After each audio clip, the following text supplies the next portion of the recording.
Bom, penso que estamos em condições de iniciar. Muito boa tarde a todos e bem-vindos ao 17º Meeton da APDSI, desta vez dedicado ao tema a economia circular dos dados. A APDSI tem desenvolvido esta iniciativa, os Meetons, já vai na sua 17ª edição, para discutir temas que são importantes na sociedade de informação e que têm impacto no dia-a-dia de cada um de nós, de cada cidadão. Desta vez vamos falar sobre a economia circular dos dados e temos o prazer de ter connosco um conjunto de oradores para os quais agradeço em primeira mão a disponibilidade e a participação, e os vossos contributos serão fundamentais para esta discussão. Iremos ter neste painel o Sr. Secretário de Estado para a Transição Digital, Dr. André de Aragão Azevedo. Teremos o engenheiro Mota Lopes, o professor Francisco Lima, presidente do INE e professor do Instituto Superior Técnico, o Dr. Miguel Gaspar, vereador da Câmara Municipal de Lisboa, e o professor Luís Antunes, DPO da Comissão Nacional de Proteção de Dados e professor do Departamento de Ciências da Faculdade de Ciências da Universidade do Porto. Agradecer novamente a vossa participação, bem como a participação das pessoas que estão online e a assistir. Apenas duas notas prévias antes do início da sessão. Agradecemos que coloquem as vossas questões no que no Zoom aparece como Q&A e não diretamente no chat. É a forma de termos a sequência das perguntas que nos vão colocando para depois colocar aos oradores. E faremos a divulgação do vídeo de seguida, após esta sessão, garantindo que só divulgaremos as imagens de quem deu a devida autorização para tal. A economia circular dos dados é um nome bastante abrangente e só a economia circular é um tema bastante abrangente. E olhando para as diretrizes que a Comissão Europeia emanou em março deste ano para a visão da transformação digital da Europa até 2030, ela está assente em 4 pontos cardinais. O primeiro, as competências; o segundo, o governo; o terceiro, infraestruturas; e o quarto, as empresas. Para que consigamos esta transformação digital, há alicerces que são fundamentais e um deles são, com certeza, os dados, e que teremos muito para discutir durante esta sessão. O plano de ação para a transição digital, publicada também através do governo português, está assente em 3 pilares: a capacitação e inclusão digital das pessoas, a transformação digital do tecido empresarial e a digitalização do Estado, de forma a acelerar Portugal e a projetar Portugal no mundo, não esquecendo ninguém e desta forma sendo inclusiva. E neste mote eu começaria com o Sr. Secretário de Estado para a Transição Digital, o Dr. André de Aragão Azevedo, que é licenciado em Direito, tem uma experiência nacional e internacional muito reconhecida. Entre 2008 e 2011 integrou o Ministério da Saúde com funções de chefe de gabinete do Secretário de Estado da Saúde. Em 2012 ingressou na Microsoft Portugal com funções de gestão comercial dentro do setor público e desde 2017 tornou-se administrador executivo dentro da Microsoft, com a responsabilidade de promover cada vez mais a utilização da tecnologia. Desde 2019 está como Secretário de Estado para a Transição Digital no Ministério da Economia e é um dos responsáveis pelo lançamento e apresenta o Plano de Ação para a Transição Digital, que tem várias medidas, uma delas relacionada, ou várias delas relacionadas com a utilização efetiva dos dados. Sr. Secretário de Estado, muito obrigada e passava-lhe a palavra. Muito obrigado. Boa tarde, Filipe. Olá a todos. Queria, antes de mais, naturalmente, começar por agradecer o convite que me foi dirigido pela APDSI para participar neste Meeton, que é já um marco recorrente daquilo que são as nossas agendas digitais na discussão de temas que estão, de facto, na ordem do dia, e este em particular pelo facto de se centrar no tema da economia circular dos dados. Naturalmente, cumprimentando também os membros do painel da discussão que se vai seguir. Este tema é, de facto, uma área que mereceu a especial atenção por parte do atual governo, na medida em que ele corresponde efetivamente a um desafio que é particularmente relevante naquilo que é o contexto digital, e por isso mesmo o que chamamos de economia circular dos dados foi formalmente integrado como um dos eixos catalisadores dentro do plano de ação para a transição digital do nosso país. Este conceito de economia circular dos dados eu acho que é particularmente feliz porque ele resulta, no fundo, da fusão de 2 outros conceitos que são da maior importância e atualidade e complementares. Por um lado, a ideia de uma economia dos dados, que assenta exatamente no reconhecimento do valor económico que os dados recolhidos e processados em larga escala podem gerar, mas por outro lado o conceito de economia circular, que tem esta lógica de reutilização sucessiva e de extração de valor recorrente gerando conhecimento a partir dos mesmos dados, mas aplicando-os em contextos diferentes. E foi exatamente por isso que a economia circular dos dados foi também incluída, com estes pressupostos que nós decidimos integrá-lo no plano de ação que aprovámos em abril do ano passado. E que pretendeu este plano de ação no seu conjunto, no fundo, de forma muito consciente e muito estruturada, apontar, como foi referido pela Filipa, a quem agradeço a apresentação inicial, que foi de facto, apontou de facto o digital como um motor de transformação da economia do nosso país, seja ao nível das pessoas, ao nível das empresas, mas também da nossa administração pública, sempre com este propósito de acelerar Portugal, de acelerar a transição para um modelo económico mais competitivo, com uma lógica também de inclusão, de não deixar ninguém para trás, mas também não deixar setores económicos para trás, nem regiões para trás. E por isso, a economia circular, conjuntamente com cibersegurança, com temas de privacidade, os temas de utilização da cloud, da conectividade, de infraestruturas e tecnologias disruptivas, foram coligidos como aspectos fundamentais naquilo que é o explorar de todo o potencial da nossa economia digital. É de facto claro e consensual para todos que os dados estão por todo lado, crescem a um ritmo indiscutivelmente exponencial e que não tem precedentes e que são um recurso e um ativo essencial para o crescimento económico, para a maior competitividade, para quem de facto consiga fazer essa extração de valor e de inovação e de criação até de empregos, no fundo de progresso social de forma mais generalista. Mas eu diria que os dados são mais do que isso, porque eles são efetivamente um fator crítico para aquilo que são a criação de novos modelos de negócio do nosso tecido empresarial, nomeadamente ao permitir impulsionar a criação de ecossistemas de inovação e de fomento de competitividade muito mais ambiciosos e muito mais agressivos do ponto de vista empresarial. O tema dos dados, naturalmente, que é, nesta perspectiva, incontornável enquanto mudança estrutural daquilo que nós queremos promover como mudança do próprio padrão da nossa economia, que já está a acontecer há vários anos e, na realidade, já temos hoje indicadores muito claros e objetivos que confirmam essa alteração daquilo que é o nosso paradigma económico. Só para contextualizar, eu diria que eu destacaria aqui o crescimento, por exemplo, das nossas exportações entre 2011 e 2019, que foi de 50%, com um ganho significativo em termos de cota de mercado naquilo que é o mercado da zona euro, mas mais importante do que este crescimento absoluto, eu diria que é a alteração ao nível da intensidade tecnológica das nossas próprias exportações. O que vemos é, de facto, um aumento significativo do peso das exportações de bens de média e alta intensidade.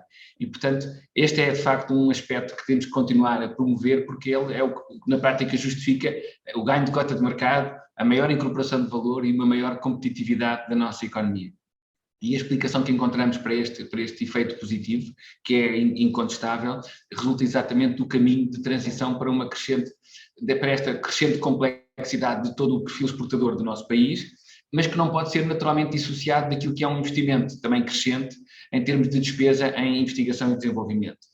Na realidade, desde 2015, que ele cresce consistentemente, esta despesa em ID, é verdade que está de alguma forma ainda aquém de outros países, mas é um fator crítico porque depende em absoluto daquilo que é o conhecimento e a capacidade que nós temos de explorar exatamente os dados. Ou seja, o que pretendemos é na prática, promover esta transformação estrutural do nosso perfil de especialização de economia, que permita diversificar e explorar estas vantagens competitivas, que são também reconhecidas, mas sobretudo ter esta capacidade de extrair valor e conhecimento a partir da informação que nos vários setores económicos, seja setor público, seja setor privado, seja ciência e academia, temos de facto disponível este ativo valiosíssimo. Mas, sobretudo, acho que faz sentido aqui apostar e reforçar a importância desta ligação sinérgica e simbiótica entre aquilo que é o nosso tecido empresarial, por um lado, e aquilo que é o nosso sistema científico e tecnológico, por outro.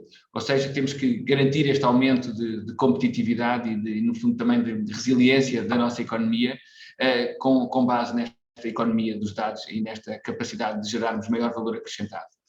Mas para, de facto, conseguirmos impulsionar ainda mais esta posição de liderança de Portugal naquilo que é a economia dos dados e da cloud, temos que criar, objetivamente, aquilo que é um ecossistema digital cada vez mais aberto, que permita às empresas, por um lado nacionais, mas também à escala europeia, concorrerem a um nível mais global. E por isso é que, por exemplo, este ano aprovámos já aquilo que foi a estratégia de cloud para a administração pública, que visa exatamente definir os termos em que o nosso setor público pode e deve recorrer a serviços cloud, assumindo de forma muito transparente e objetiva um princípio de cloud first, portanto, uma prioridade objetiva à utilização de serviços cloud. Esta estratégia permitiu também tornar muito nítidos aquilo que são os exatos termos em que esta adoção por parte dos serviços públicos pode ocorrer, mas para também garantir que algumas das preocupações que são objetivamente legítimas na utilização de serviços cloud sejam também salvaguardadas, uma vez que há aqui especificidades e especiais cuidados que devem ser levados em consideração naquilo que é a utilização deste tipo de serviços no contexto público.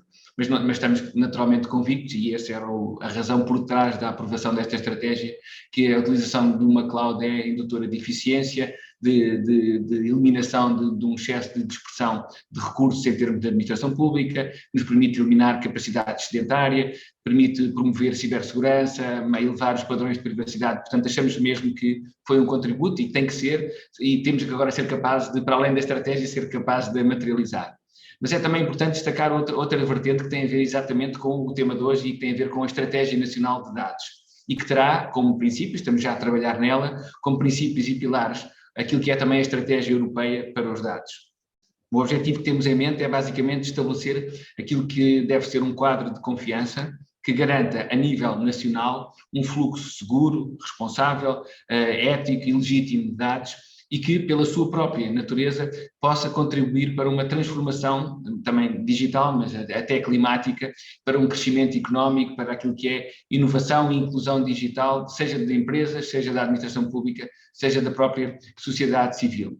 E o traço distintivo que eu gostava de destacar neste arranque destes trabalhos, naquilo que é uma estratégia nacional de dados, tem a ver com uma preocupação muito grande de garantirmos uma lógica tripartida. Ou seja, queremos que esta estratégia verse de forma conjunta sobre os dados da administração pública, os dados da ciência e dos centros de investigação e os dados da economia. Nós não podemos, objetivamente, permitir que continuemos a olhar para este tema dos dados de forma desarticulada.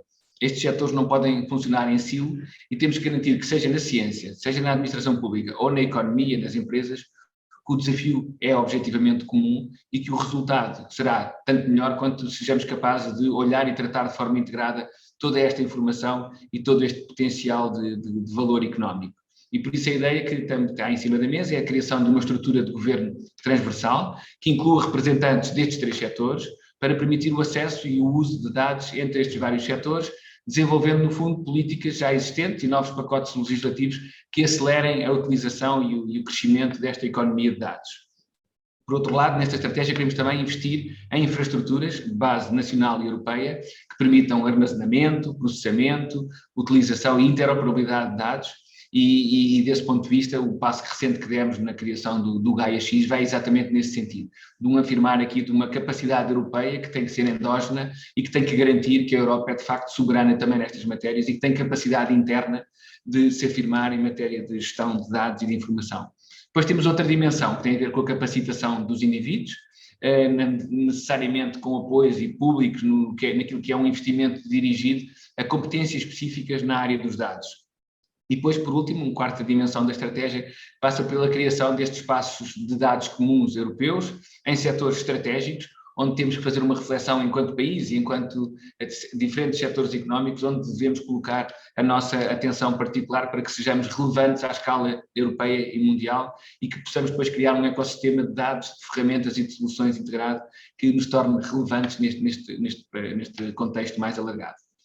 Por último, queria também destacar aquilo que estamos a fazer em termos de transposição da própria Diretiva 2019/1024, relativa àquilo que são os dados abertos e à possibilidade de reutilização da informação do setor público, a famosa Diretiva dos Dados Abertos, e que na prática pretendemos que venha regular a reutilização dos documentos existentes que já estão na posse do setor público e das empresas públicas, mas ao mesmo tempo também os dados de investigação que sejam financiados por fundos públicos.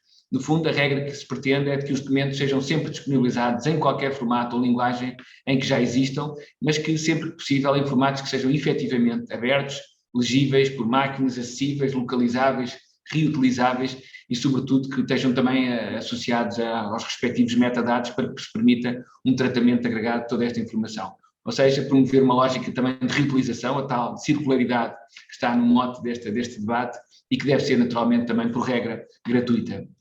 Por fim, referir aquele projeto a que já fiz uma breve referência, que tem a ver com o tema do Gaia-X, em que Portugal passou recentemente a integrar o Government Advisory Board, estando na linha da frente deste projeto de âmbito europeu, que nasceu um bocadinho coxo no sentido de ser quase um projeto franco-alemão, mas que Portugal reconhecidamente e durante a presidência fizemos um esforço no sentido de sermos de facto pioneiros também neste projeto de criação de uma federação de cloud e de dados de base europeia.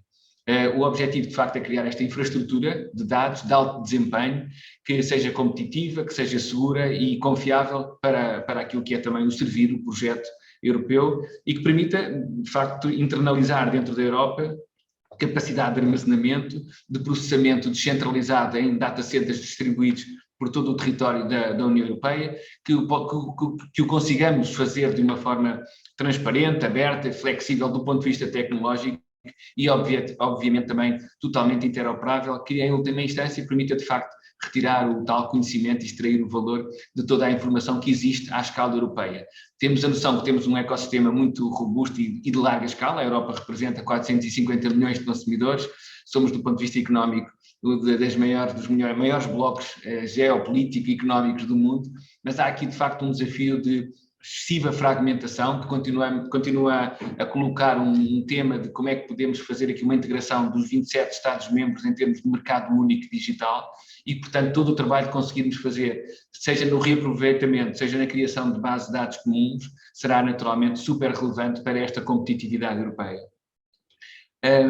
Por último, queria também destacar aquilo que é esta lógica de valorização daquilo que é uma consciência de soberania digital, seja nacional, seja europeia, que não deve ser feita numa lógica de hostilização de grandes players tecnológicos. Eles são naturalmente também stakeholders relevantes na própria transição digital dos vários países e do próprio continente europeu, mas que não pode ser naturalmente incompatível com a construção de um ecossistema digital aberto europeu, onde os dados de facto são disponibilizados, possam ser coligidos, compartilhados em segurança e que sejam de facto a base da criação deste novo modelo de economia muito mais competitivo, que seja também ao mesmo tempo indutor de confiança, porque acho que é hoje consensual para todos que sem essa confiança não há naturalmente mercado.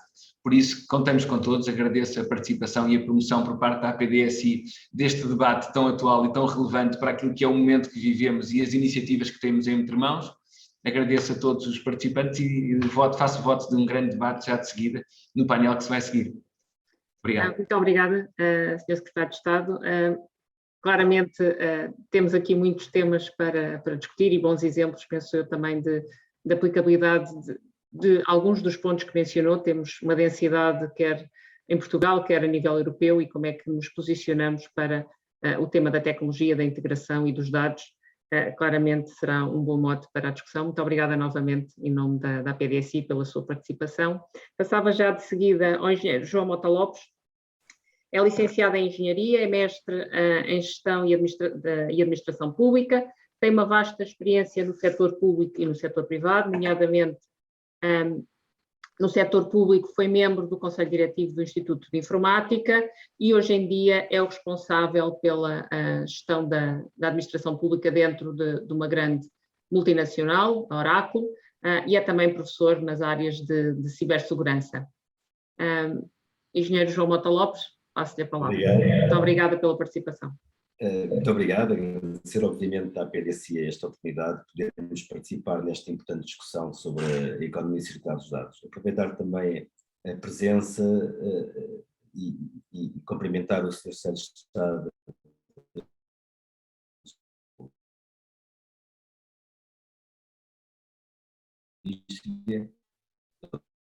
João, estamos com alguma dificuldade em ouvir-te. O Murphy entrou agora. Melhor? João? Estamos com problemas de internet, será? Não te estávamos a ouvir. Vamos, Não, acho que agora está bem. agora estão a ouvir. Sim, Está bem? ok. Ok, pronto. Estava a agradecer, no fundo, o convite e a possibilidade de podermos participar nesta importante discussão da economia circular dos dados. Aproveitar, obviamente, para cumprimentar o Sr. Secretário de Estado, o Dr. André Aragão Azevedo, o Dr. Francisco Lima, que teve aqui uma árdua e importante tarefa com os censos, portanto, Presidente do Instituto Nacional de Estatística, também o Sr. Vereador, que também tem uma importante função pelos gestores que possui na Câmara Municipal de Lisboa, o nosso colega também Luís Antunes, e enfim, a todos vocês da PDSI, efetivamente, pelo grande trabalho que têm feito com estes mitónios, que são da maior importância. Assim, não me irei alongar, dizer-vos apenas que o Oracle é a empresa de dados por excelência, enfim, todos vocês sabem isso, é a Data Company, como nós costumamos dizer usualmente. E temos aqui hoje connosco dois excelentes exemplos, quer o Instituto Nacional de Estatística, quer a Câmara Municipal de Lisboa, de entidades que efetivamente utilizam a nossa tecnologia para poder extrair conhecimento dos dados que possuem. Enfim, respondendo ao vosso desafio, eu acho que neste domínio o importante é dotar as organizações de tecnologia que seja sustentável nos seus propósitos. E já agora também promotora da transformação digital que nós todos desejamos. Nunca deixe de parte da necessidade que temos todos de segurança e publicidade dos confins mesmo, não é? E de vetores importantíssimos como é a interoperabilidade e a gestão eficiente, este data management que nós tanto já referimos. Dizer só que nesta importante área que o próprio Sr. Secretário de Estado acabou de referir, nós estamos muito empenhados numa parceria que queremos ter com o governo português e com o Portugal Digital e no sentido de dotar efetivamente e oferecer às entidades públicas instrumentos que possam auxiliar nestes caminhos que têm para a transição digital e que todos pretendemos de forma mais sustentável. Pronto, e uma vez mais, muito obrigado por esta oportunidade, a PDSI está no bom caminho e, portanto, é bom para todos nós. Muito obrigada. Passava já, e muito obrigada pelo testemunho, é importante para percebermos também como, quer do ponto de vista das empresas, os desafios que se colocam, que cada vez são maiores e com a digitalização e a transformação digital que aceleramos agora durante o tempo da pandemia, claramente criamos muito mais dados, a forma de os integrarmos e de tirarmos conhecimento e informação são fundamentais. Passava de seguida ao professor Francisco Lima, é licenciado em Economia e doutorado também em Economia. Atualmente é presidente do Conselho Diretivo do Instituto Nacional de Estatística e professor do Departamento de Engenharia e Gestão do Instituto Superior Técnico, sendo também investigador dentro deste mesmo instituto, do Instituto Superior Técnico, desde 2003. Tem uma larga experiência, quer na atividade centrada desde a investigação, na docência e consultoria e na parte da gestão científica, e tem várias publicações em diferentes áreas relacionadas com a sua área de investigação. Professor Dr. Francisco Lima, muito obrigada pela sua presença, pela sua disponibilidade, pelo seu contributo nesta área em que, claramente, no INE, os dados são o dia-a-dia, a forma de os utilizar é claramente um aporte para esta discussão. Agradecendo de novo a presença, passo-lhe a palavra. Muito obrigada. Bem, antes de mais agradecido por este convite, é um prazer estar aqui, cumprimentar também os membros deste painel. E quando me convidaram e deram o tema da economia circular, eu estive a ver com toda a atenção o Sr. Secretário de Estado. Eu acho que os governos depois têm o que é este conceito de economia circular e o que é Open Data. Eu estava-me a lembrar que o Open Data nós já recebemos pedidos de contribuição precisamente das três áreas, mas autonomamente, ou seja, os conceitos do Open Data também não são uniformes e já recebemos da economia, da ciência e da administração pública. Portanto, eu acho que a melhor forma de introduzir este tema é explicar um bocadinho o que é que nós fazemos, não é? O que é que nós fazemos, porque de facto falar em reutilização dos dados, em economia circular, enfim, acaba por fazer sentido pelo que é o INE, não é? O que é um INE de um país, porque é um modelo adotado já há largos anos por esse mundo fora de ter uma autoridade estatística e as suas funções.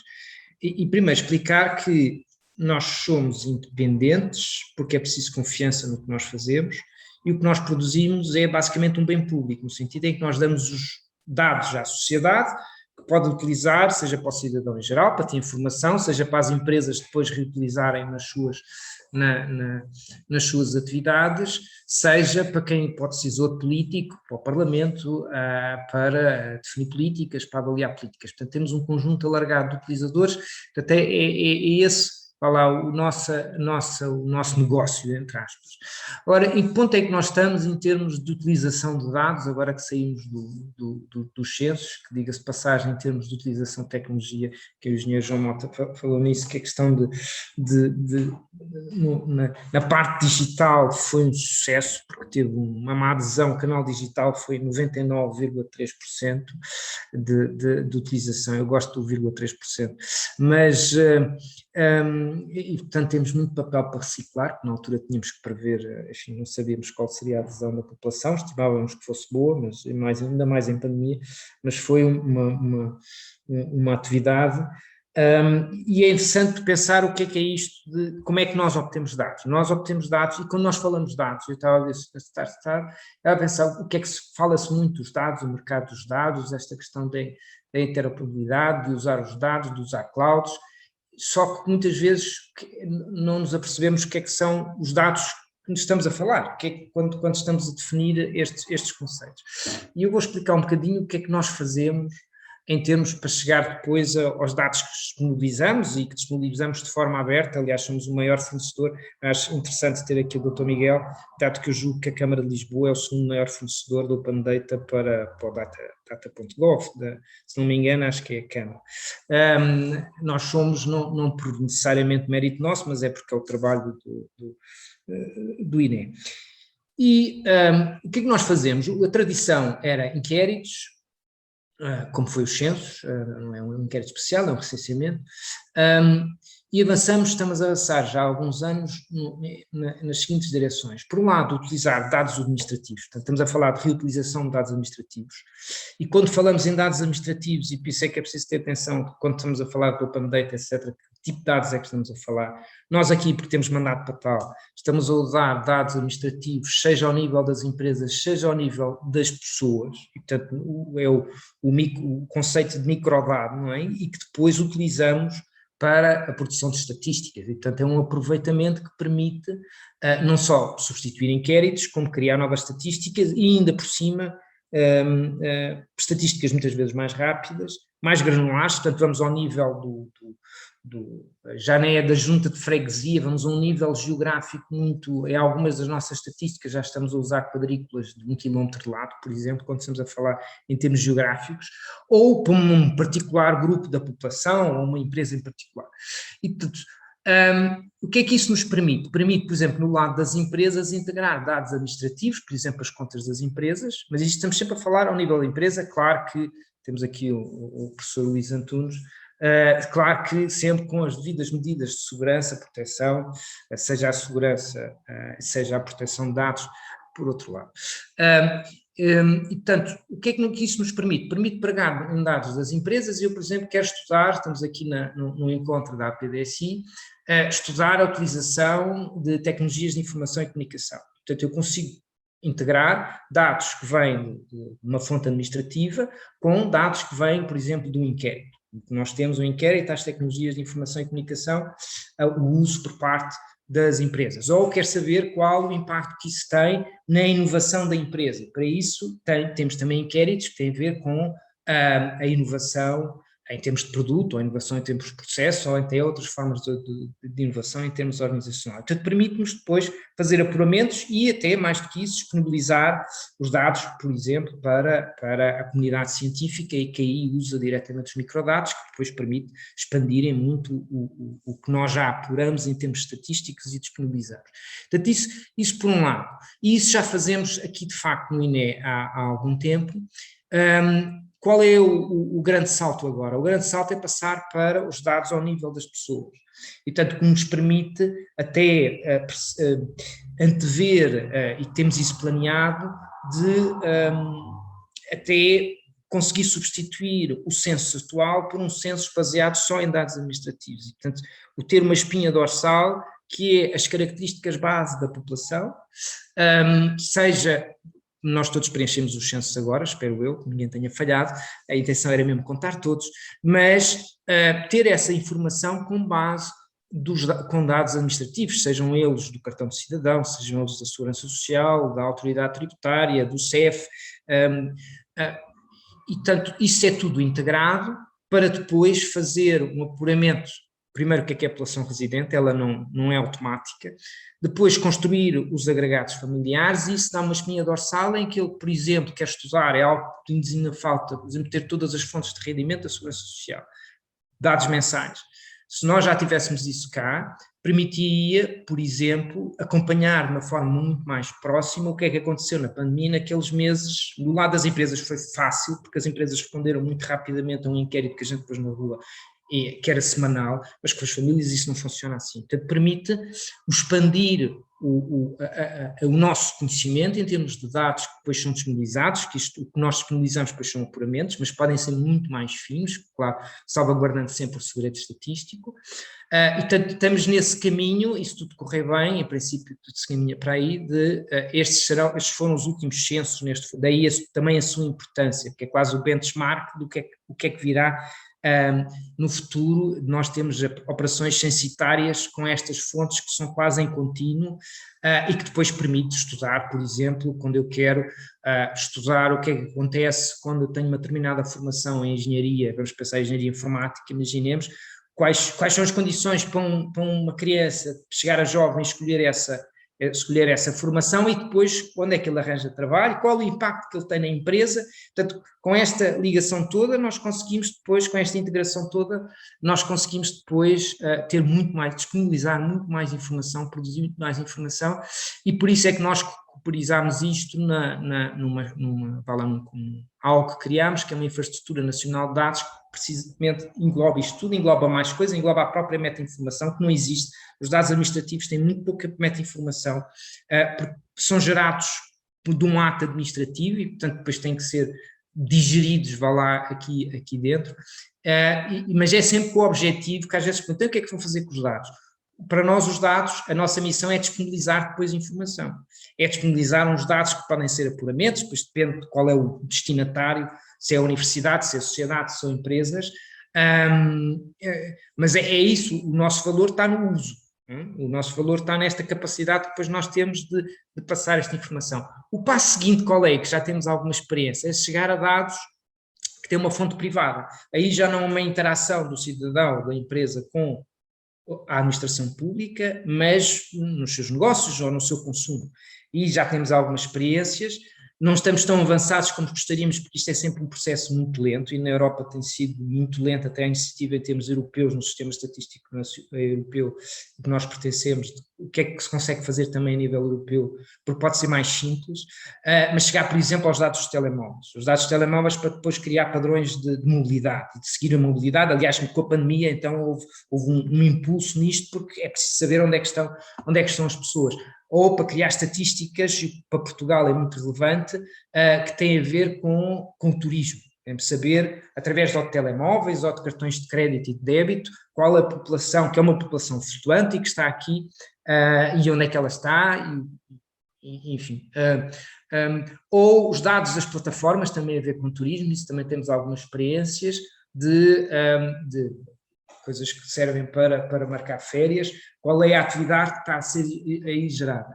Portanto, aqui há um novo campo que está muito experimental, pelo menos aqui na Europa, de tentar criar estatísticas e depois disponibilizar dados com base nestas fontes, que muitas delas são privadas. Nós, claro que já fazemos, por exemplo, usamos intensivamente o web scraping para obter, por exemplo, informação sobre preços, ou scanner data aí tem sido mais difícil, lá sempre, isto é sempre um período de negociação, vamos chamar assim, de convencer, do nosso EPD dialogar com os EPDs das outras instituições, explicar o fim, porque é preciso ter um fim, é preciso ser proporcional, mas é neste caminho que nós estamos de avanço em termos de utilização de dados, e portanto a perspectiva é sempre vamos utilizar estas fontes que são primárias, trabalhá-las, construir meta-informação e depois, a partir daí, disponibilizar nova informação à sociedade. Portanto, de facto, a economia circular quase que se podia aplicar aqui, a gente sabe que a origem do termo não é essa,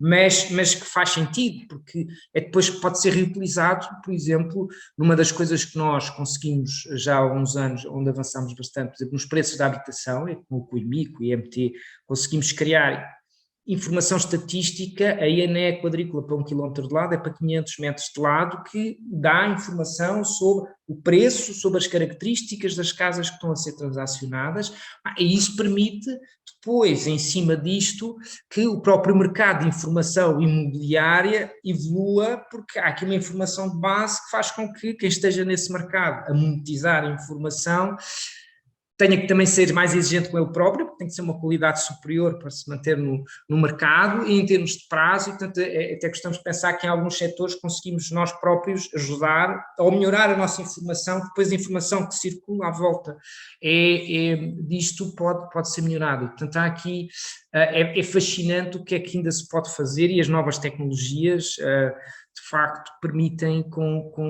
aumentar a nossa capacidade. Só uma palavra final, a doutora Filipa já deve estar aqui, uma palavra final relativamente às clouds, não é? E à utilização das clouds, que de facto pode ser uma forma muito eficiente de armazenamento e de utilização de serviços, por exemplo, de inteligência artificial, da própria gestão de base de dados.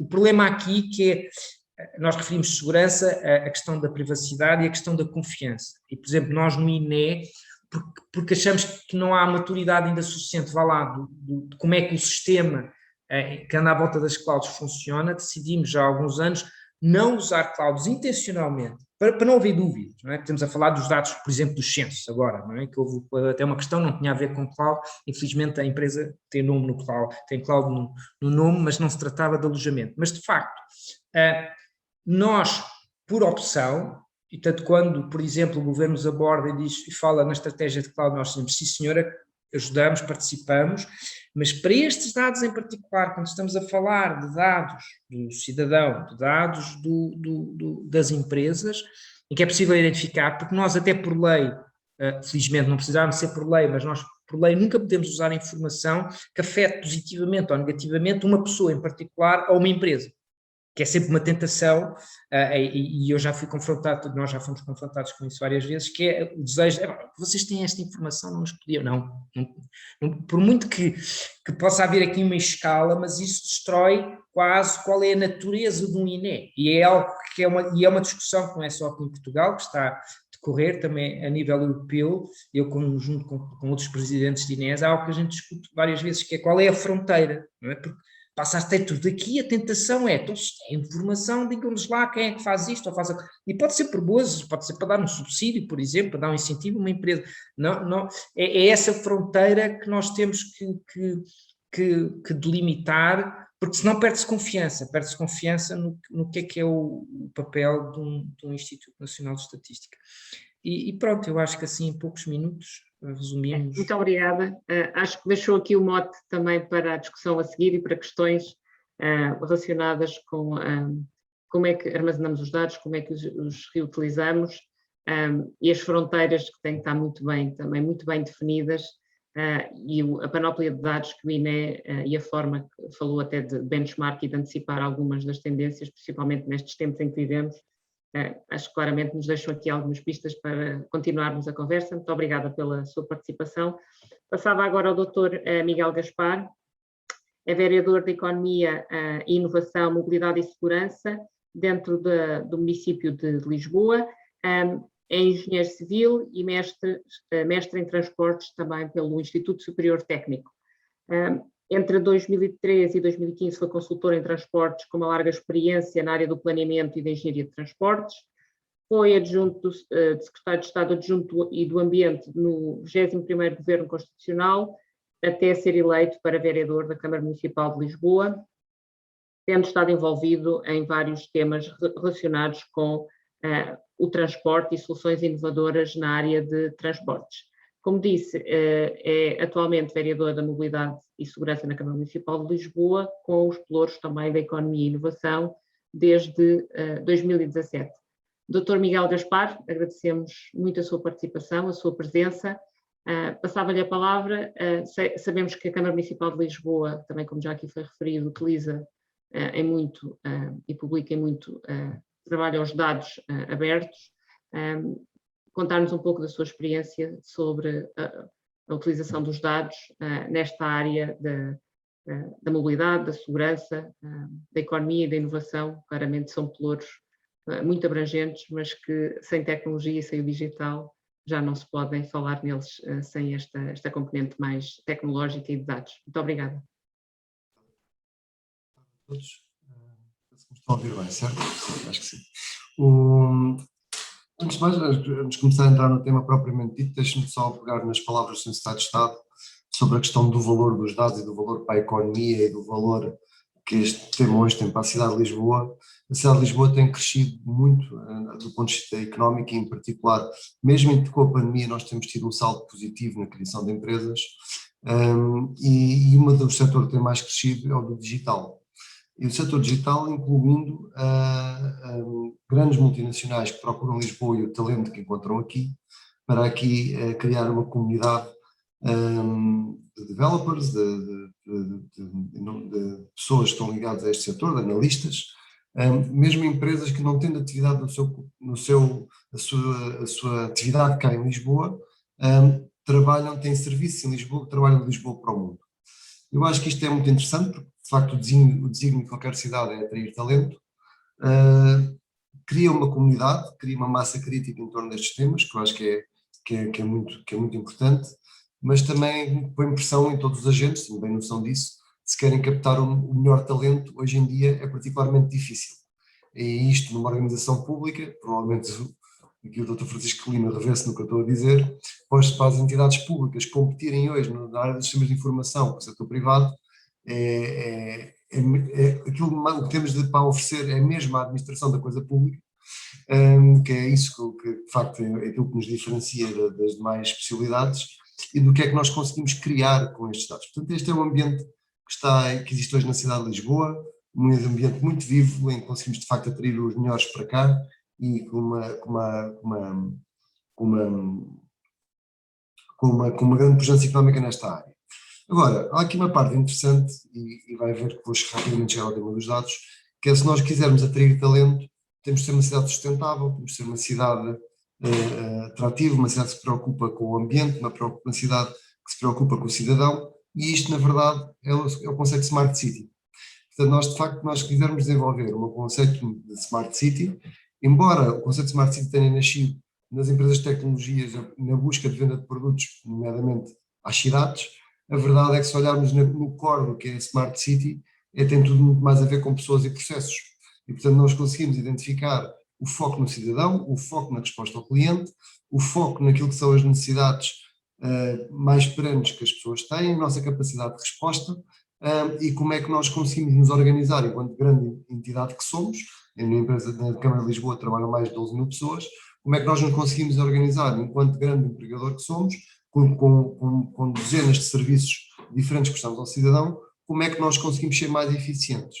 E é aqui que começam a entrar o interesse de termos dados, o interesse de digitalizar processos, o interesse da transformação das organizações, onde a Câmara de Lisboa iniciou um caminho que não vem de agora, já vem antes de mim. Antes de mim tinha esta área o vereador Jorge Máximo, depois o vereador Eduardo Cordeiro, também, e agora está mais comigo com esta parte da cidade inteligente, mas de facto, desde há muitos anos atrás, que nós uma das coisas que assumimos como um pilar da nossa política era a política de dados abertos. A política de dados abertos, eu tenho aqui grandes discussões internas, porque os dados não são só dados, não basta serem dados abertos, tem que ser dados também com qualidade. A questão do controle de qualidade dos dados, quer que recebemos de terceiros, quer os dados que nós disponibilizamos a terceiros, é absolutamente crítica. Houve uma situação na Câmara Municipal de Lisboa em que utilizou-se uma tecnologia muito sofisticada, do melhor que existe do mundo, para fazer uma análise de resposta da cidade numa situação relacionada com a proteção civil, mas o resultado estava errado porque simplesmente a mais básica da informação básica tinha um problema de qualidade. E, portanto, se os dados forem maus, nada nos serve termos muitos dados se não houver um controle. E, portanto, também aqui uma preocupação que eu acho que é crescente do que é o controle de qualidade, especialmente quando temos em dados de real time. E vou-lhe dar um exemplo também. Por exemplo, nós trabalhamos muito com dados do Waze, com dados que recolhemos também na micromobilidade, etc. Mas que se de repente esses dados forem outliers e não tiverem de facto uma correspondência esperada para com a realidade, podem nos levar a tomar más decisões. Portanto, também aqui a questão da preocupação da qualidade dos dados que nós temos que ter. Dito isto, a Câmara Municipal de Lisboa, na sua atividade normal, nós temos alguns pontos de relacionação, que nos relacionamos de forma obrigatória com o cidadão, é a nossa componente da administração pública, onde eu acho que temos dado passos grandes. Eu diria que a pandemia foi, para todas as organizações provavelmente, mas para a Câmara de Lisboa foi um enorme acelerador da transformação digital, e onde nos leva questões de uma mudança de paradigma que existiu originalmente de serviços muito verticalizados para uma lógica de cada vez mais horizontal, naquilo que é as diferentes áreas de negócio que a Câmara Municipal de Lisboa tem, onde se calhar cada uma de antes tinha o seu sistema, a sua base de dados, o seu registro utilizador, etc. E estamos cada vez mais a dar uma experiência transversal ao cidadão. O que é que isto quer dizer? Soluções em que vamos evoluindo numa lógica de registros únicos para com o município, no fundo vamos criando uma entidade digital dentro do município que seja cada vez mais única e que permite uma interação mais simples do cidadão com a cidade. Isto também nos permite começar a fazer outra coisa, que é a partir do momento que a experiência do cidadão é única dentro da organização, como se conseguimos começar a cruzar aquilo que é o caminho, a jornada do cidadão, quer ao longo da sua vida, quer ao longo do processo dentro da própria Câmara. Isto é conceptualmente muito interessante nós admitirmos que conseguimos registar um cidadão ainda criança na Câmara Municipal de Lisboa, por exemplo, para podermos atribuir um passe de transporte público gratuito, para podermos tratar dos serviços que ele tem acesso na escola, como por exemplo as refeições alimentares. Conseguimos perceber conceitos de família em que conseguimos criar agregados familiares, conseguimos que esse cidadão vá crescendo com a cidade e o seu registro vai evoluindo, e na fase adulta ou na sua família, quando é para o processo de licenciamento, quando é para entregar uma reclamação, quando é para utilizar o portal da minha rua é sua, quando é para pagar uma taxa, tudo está integrado e nós conseguimos perceber para uma família qual é que é a sua experiência com a Câmara Municipal de Lisboa e facilitar-lhe a vida. No limite, conseguiremos informar a mãe ou ao pai que o filho vai comer esparguete com almôndegas hoje, que o autocarro chega dentro de 7 minutos, vai para a paragem e, por favor, não se esqueça de pagar aquela taxa que tem em atraso na Câmara Municipal de Lisboa. Portanto, de facto, há aqui uma experiência integrada do cidadão com a qual nós temos que trabalhar e começar a dar melhores resultados. E nisto é aqui que eu acho que entra a questão da economia circular dos dados, porque os dados que são gerados num determinado contexto, nós com alguma criatividade podemos reutilizar esses dados para criar valor para o cidadão e devolver ao cidadão ou à economia, já agora, porque eu acho que há cada vez mais aqui um desafio ao nível da co-governança dos privados, dos privados que operam na cidade com a própria cidade, de partilhar informação, processar informação e devolver informação com valor acrescentado. Vou-lhe dar um exemplo muito simples de explicar. Muitos dos carros novos que saem hoje dos estantes, por exemplo, têm radares para estacionamento autónomo do veículo.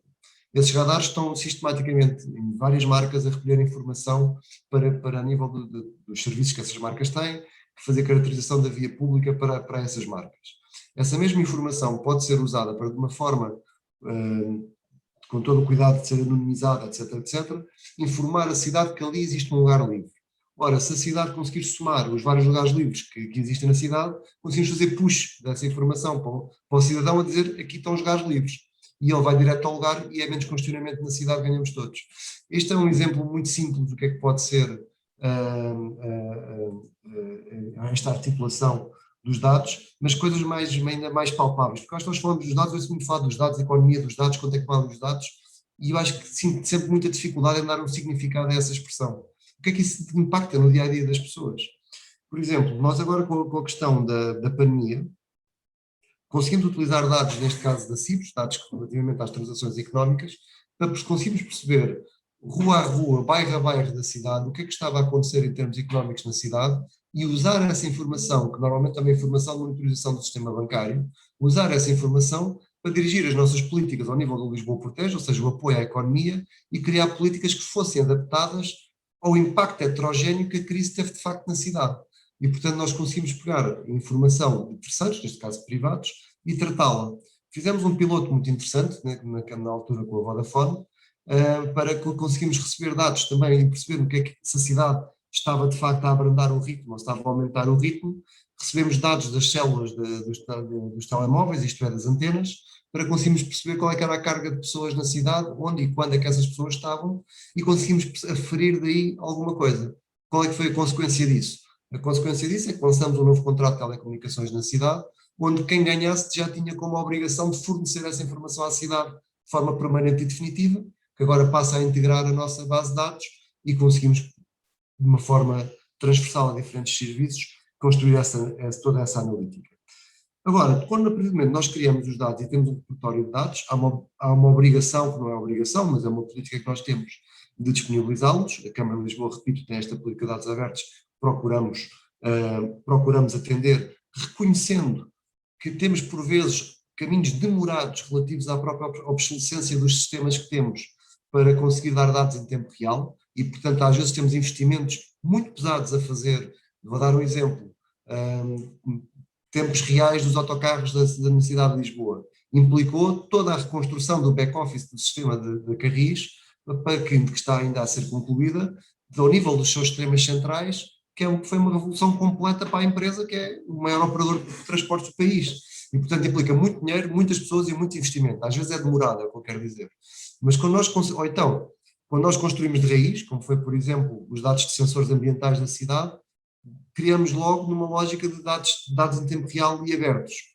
É esta lógica de conseguir migrar gradualmente para estes dados, onde eu reconheço que ainda temos um longo caminho para fazer. É mais fácil partilhar dados estáticos do que dados em tempo real, mas onde a cidade também vai evoluindo. Só para vos dar outro exemplo, por exemplo, também, eu peço desculpa e gosto um bocadinho dos sistemas da mobilidade, mas é de facto onde há muita tecnologia também. Mas toda a parte do sistema de semáforos da cidade está a ser modernizada, substituindo por vezes a tecnologia dos anos 80 para uma informação que nos vai permitir dados uma vez mais em tempo real e que podem ser partilhados quantos carros estão a passar aqui naquele momento. Dizem, mas isso interessa ao cidadão comum para quê? Bom, podemos começar a pensar, por exemplo, naquilo que é os instrumentos que nós temos para apoiar pessoas com deficiências, por exemplo, visuais na cidade. Conseguimos pensar como é que essa informação pode ajudar a escolher os melhores caminhos, os mais seguros, para quem também tenha algum tipo de limitação naquilo que é a sua vida na cidade. Portanto, este reaproveitamento dos dados fez-nos tomar duas decisões muito importantes. Uma, a criação dos dados urbanos de Lisboa, onde basicamente o nosso desafio é a humildade de reconhecer que não sabemos tudo e que há muito talento na cidade, provavelmente poderá fazer mais com os dados do que aquelas ideias que nós temos, e isto concretiza-se na prática num acordo com todas as universidades de Lisboa, onde são 10 entidades da academia, 3 entidades públicas, que se juntam a este protocolo com o qual partilhamos dados, até inclusivamente o município de Rotterdam também temos um protocolo para esta partilha de dados, e o que conseguimos é, perante problemas concretos que a cidade identifica, dizemos assim, estão aqui os dados, ajudem-nos a mostrar como é que os podemos usar numa lógica de piloto, de protótipo, para que depois possa ser implementado na Câmara de forma definitiva. No fundo, criamos uma espécie de uma sandbox em que colocamos à disposição os nossos dados e as nossas soluções. Finalmente, concluía, porque acho que já me vou alongando na minha intervenção, concluía com um projeto Fox Pop, que é um projeto que nós conseguimos vencer num ambiente muito agressivo a nível europeu. É um projeto de 5,2 milhões de euros que se dedica exclusivamente à governança de dados da cidade. E, portanto, o foco do projeto é qual é que é o modelo de governança dos dados, como é que as entidades públicas e privadas devem se relacionar na gestão destes dados, qual é que é o modelo de negócio que pode estar por trás dele, qual é que é o modelo até por vezes de condomínio dos dados, no sentido que se calhar não há um valor monetário no dado, mas há um interesse da partilha de dados para acrescentar valor às organizações, e qual é que é o modelo de governança que deve ser seguido. Este é um projeto muito interessante, tem lá dentro uma open call de 1 milhão de euros que vai ser colocada ao setor empreendedor de Lisboa, mas na verdade aberta de qualquer entidade europeia, pode concorrer para demonstrar casos de aplicação de partilha de dados e de entre entidades, de reciclagem de dados entre entidades, com um foco especial nas necessidades sociais da cidade. Portanto, estamos a falar aqui de inovação também no setor social, de utilização dos dados para o setor social. É €1 milhão que vai estar disponível só para provar estes conceitos e, portanto, também aqui criar um ecossistema e uma co-governança à volta disto. Termino para dizer que isto não é um conto de fadas. Estes processos que nós estamos em desenvolvimento, o que mostram é que temos um enorme caminho para confiarmos uns nos outros, para tirarmos o foco do nosso dia-a-dia, da nossa organização e percebermos que há valor a criar quando olhamos para aqueles que estão à nossa volta, para aqueles que se relacionam connosco, para que juntos consigamos partilhar informação confiando uns nos outros, no seu papel, qual é que é o papel da entidade pública e qual é que é o papel da entidade privada, qual é que é o papel de quem recebe os dados de forma anónima, que tem obrigações muito fortes de confidencialidade desses dados, o que é que faz com eles e com quem é que partilha, e qual é que é o papel da informação comercial das empresas e o que é que deve ser mais aberto. Portanto, toda esta gestão é extremamente difícil. Eu diria que ainda falta muito para conseguirmos passar verdadeiramente das palavras aos atos. Acho que temos que ter todos aqui um esforço grande nesta atividade. Se quisermos acreditar, vamos ter mesmo uma partilha de dados, uma co-governança a nível dos dados que a cidade dispõe e da sua relação com os stakeholders, e se quisermos todos acelerar no que é a criação de valor para todos, quer para as organizações privadas, quer para as públicas, naquilo que resulta destas lógicas de partilha. Na minha opinião, estamos todos atentos a este fenómeno, mas acho que ainda estamos muito, diria, na fase de aquecimento do que pode ser a resposta a este desafio. Obrigada, Dr. Miguel Gaspar. Ótimos exemplos já do que é feito a nível da Câmara Municipal de Lisboa, que o objetivo é que o cidadão, o utente dentro da cidade de Lisboa, sinta que tem formas e que a tecnologia e os dados o estão a ajudar no seu dia-a-dia. Acho que esse é o desafio que todos temos. Acho que foi também partilhado entre todos os intervenientes até agora o modelo da confiança de cada interveniente no processo em utilizar a tecnologia, em partilhar dados.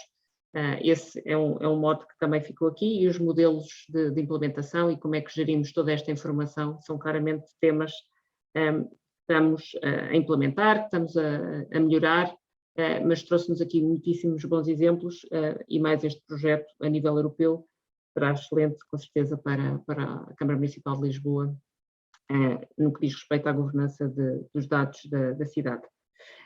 Passava a palavra de seguida ao professor Luís Antunes, é professor catedrático do Departamento de Ciências de Computadores da Faculdade de Ciências da Universidade do Porto e encarregado da proteção de dados da Comissão Nacional de Proteção de Dados. Tem uma vasta experiência e muitas competências na área da cibersegurança e da privacidade, sendo o diretor do Centro de Competências em Cibersegurança e Privacidade da Universidade do Porto, e desenvolve investigação e tem muitas publicações científicas nestas matérias, nesta área, orientando também muitos alunos nestas matérias, e colabora regularmente com o Gabinete Nacional de Segurança, e, portanto, são áreas que têm trabalhado quer ao nível da proteção de dados, quer ao nível da cibersegurança, e que está a formar as novas gerações que vão trabalhar nestas matérias, que também é muitíssimo importante. Passava-lhe a palavra. Muito obrigada, professor Luís Antunes, por se juntar a nós. Acho que teve aqui também já vários desafios dos anteriores palestrantes. Passava-lhe a palavra, então. Muito obrigada novamente pela sua presença. Obrigado eu, obrigado Filipa, e cumprimentar todos os membros do painel. Foi um gosto tê-los a ouvir e um desafio agora a minha intervenção e tentar não ser o velho do Restelo. Eu, como a Filipa disse, não é? Eu trabalho em tecnologia, acredito na tecnologia e acredito que o mundo que vou deixar aos meus filhos é tecnológico, mas por outro lado também porque conheço a tecnologia, acredito que há um conjunto de direitos fundamentais no mundo físico que nós os devemos preservar no mundo digital. E, portanto, também queria deixar esse mundo tecnológico aos meus filhos com esse conjunto de direitos, liberdades e garantias que demoraram algum tempo a serem conquistados. Eu vou responder ao seu desafio e mais uma vez, dizendo que não quero ser o velho do Restelo, nem vou ser. Eu começava por dizer uma coisa que volta e meia afirmo, mas as pessoas ainda não se convenceram. A proteção de dados é gestão de risco. A cibersegurança é gestão de risco. Se estiver ligado à internet, a ligação à internet é um vetor de risco e nós temos que aprender risco, a gerir risco. Muitas vezes, quando há deliberações da Comissão Nacional de Proteção de Dados que diz que não fizeram uma avaliação de impacto sobre a privacidade, aquilo que se está a pedir é uma avaliação de risco. Qual é o risco e quais foram as medidas que foram tomadas no sentido de mitigar o risco se o risco for elevado. Portanto, é tão simples quanto isto. Nós estamos, neste momento, do ponto de vista desse direito fundamental, direito à privacidade, a gerir risco. E nós, na nossa vida pessoal, gerirmos risco. Cada vez que atravessamos a estrada, gerimos risco. Portanto, não é mais do que isto. Tem mais duas características. Transparência. É importante sermos transparentes do ponto de vista da proteção de dados. E na prática, o Regulamento Europeu veio devolver o controle dos dados ao cidadão. Havia já bastantes estudos que mostravam que nós não controlávamos os nossos próprios dados. Eu vou começar com um exemplo do Dr. Miguel Gaspar, e não entenda como crítica do Dr. Miguel Gaspar, e vou pegar na transparência. Aquele projeto que falou, e eu conheço bastante bem de outros sítios, dos operadores de telecomunicações ajudarem o município no controle de pandemia. A minha pergunta é, para o Dr. Miguel Gaspar, enquanto utilizador de uma rede móvel, é expectável que o operador móvel fique com todas as referências a todas as antenas, no sentido geolocalizado, em que o Dr. Miguel Gaspar andou durante um dia inteiro, durante 7 dias por semana, durante 31 dias por mês, não é? É expectável, quando faz um contrato de adesão a um operador de telecomunicações, que o operador de telecomunicações guarde esses dados e que depois os use para outra finalidade. Se a resposta é expectável, então, eu, na minha opinião, e não sou jurista, é relativamente fácil de defender que numa gestão de risco a segunda finalidade que as operadoras estão a dar na cidade tenha alguma defesa na gestão de risco. Se não for expectável para o cidadão que isso aconteça, então significa que não foram transparentes e estão em incumprimento. Eu percebo que esses dados sejam muito úteis, não vou duvidar. Acho que nós vamos construir uma sociedade à volta de os insights, ou seja, de o conhecimento que nós vamos tirar dos dados. Do ponto de vista de saúde pública, vamos ter uma medicina personalizada, vamos ter medicina cada vez mais assertiva e direcionada para as pessoas. Agora, há um conjunto de outras coisas onde eu tenho algumas dúvidas. Respondendo ao tema e ao desafio do tema economia circular dos dados. Eu confesso... Agora, peço desculpa, eu não queria interromper, mas não posso deixar isso sem resposta. É só para dizer o seguinte, os nossos dados não são dos telefones, são das antenas. Ou seja, nós não conhecemos a jornada da pessoa. Sabemos que aquela antena tem X telefones, que é diferente. Miguel, eu não estava a ajuizar a câmara. Eu estava a dizer... Mas é que a minha informação não é do telefone, era da antena. Miguel, eu sei, mas não era isso que eu estava a falar. Eu não me estava a pôr na posição da Câmara Municipal. É para nós legítimo e expectável que o operador guarde esses dados. É, porque temos um regulador que exige o nível de serviço da antena e que sabe quantos dispositivos estão na antena. Durante 6 meses para uma finalidade que não é uma finalidade de monetizar e passar para outras finalidades, certo? Mas se calhar essa informação devia ser aberta no regulador. Não, mas o regulador entende que essa informação tem um nível de sensibilidade e de intrusão na nossa vida privada que o permite para uma finalidade, que é a rastreabilidade e a auditabilidade do sistema, mas não para outras finalidades. A questão, e volta à questão, Miguel, é para nós expectável, quando eu faço um contrato de adesão ao operador móvel, é para mim expectável que o operador móvel pegue nestes dados que revelam a que igreja é que eu vou, que revelam se eu estive numa clínica de aborto ou não, que revelam que tipo de bares é que eu frequento com a orientação sexual associada. É expectável que o operador guarde esta informação quando eu faço um contrato de telecomunicações? Desculpa, mas eu já não confundir as coisas, porque eu percebo o caso teórico, mas como está a ser confundido com o caso prático da Câmara, eu insisto muito neste ponto. É expectável que o INE, quando me faz uma pergunta dos censos, diga que na minha casa somos 4? Não, mas também não diz, porque diz a BGRI e diz naquele quarteirão vivem X pessoas. E acho que convém não separar e não distinguir aquilo que é a informação que está em causa. É a mesma coisa dizer que, porque quando temos carros nas estradas e nas autoestradas, que as pessoas, que é expectável saber que eu fui à casa da minha mãe. Não sabem, só sabem que eu passei ali. É? Eu volto a dizer, eu não estou a dizer o uso que a Câmara Municipal de Lisboa lhe dá. Não entenda isto com o uso que a Câmara está a dar aos dados. Não é o uso que a Câmara dá. É que a Câmara nem recebe essa informação. Por isso é que eu lhe estou a dizer, não entenda dessa forma, não é esse o meu ponto de vista, não entenda isso. Sr. Luís Antunes, não queria particularizar na Câmara Municipal e acho que isso deve ficar... De todo, não era esse o meu objetivo. Muito bem, acho que podemos... Miguel, e podemos pôr num projeto em que eu estou envolvido. Eu estou envolvido num projeto financiado pela FCT, chama-se Data for Covid, onde temos um operador móvel que também tem esses dados, exatamente esses dados de matriz, origem e destino, e vamos desagregar de Câmara Municipal de Lisboa. E vamos pôr o Luís Antunes nesse projeto, está bem? Assim é mais inócuo. É para mim, Luís Antunes, expectável que haja alguém que tenha estes dados? Qualquer que seja o projeto, Miguel, e agora estou a falar num projeto de saúde pública. Data for Covid, em que estamos a tentar definir políticas públicas para controle de pandemia, saber onde é que há uma grande pressão do ponto de vista de procura de transportes públicos, para reforçar os transportes públicos, para que não haja tanta gente dentro de um autocarro. Para ser agnóstico, Miguel, e para ser um projeto meu, está bem? É expectável para mim que haja um operador que tenha estes dados? Eu respondo-lhe, para mim não é expectável, não era expectável. Quando descobri que havia isto, não era expectável, mesmo. E estou-lhe a pôr agora, tirar a Câmara de Lisboa do projeto, está bem? E eu queria voltar à transparência e voltar à economia circular dos dados, e se a Filipa me permitir, só vou gastar mais pouquinho tempo mesmo, e já percebi que gastei aqui há mais tempo do que eu queria gastar. Eu vou só projetar aqui 3 slides, só 3 slides mesmo. Este foi o Comissário Europeu, quando aprovou o Regulamento Europeu de Proteção de Dados, isto foi o comunicado da imprensa.